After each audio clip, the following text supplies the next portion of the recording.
এই গাইজ এতিয়া ওলাইছোঁ কলেজলৈ বুলি। এয়া কলেজ আহি পাই গ'লোহি আৰু আজি এটা ইয়াত প্ৰগ্ৰেম আছে। নাকৰ এটা টিম অহা কথা আছে আমাৰ কলেজলৈ। চ' অলপ সময় পাছতে পাবহি আৰু তেওঁলোক। এয়া ক্লাছ এটা কৰি আহি কমন ৰুমতে বহি আছোঁ, যিহেতু বহুত বেছি টোপনি ধৰিছে। চ' এনেকৈ বহি আছোঁ।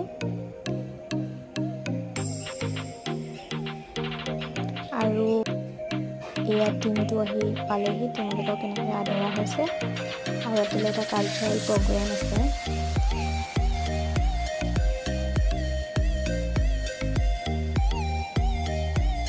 এয়া আমি অডিটৰিয়ামত বহি আছোঁ, অলপ পাছতে প্ৰগ্ৰেম ষ্টাৰ্ট হ'ব।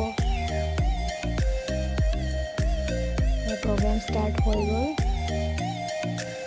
আৰু আজি ভিডিঅ'টো ইয়াতে সামৰণি মাৰিছোঁ, যিহেতু ৰাতি বহুত হৈ গ'ল আৰু আন্ধাৰো হৈ গ'ল। চ' ডেটছ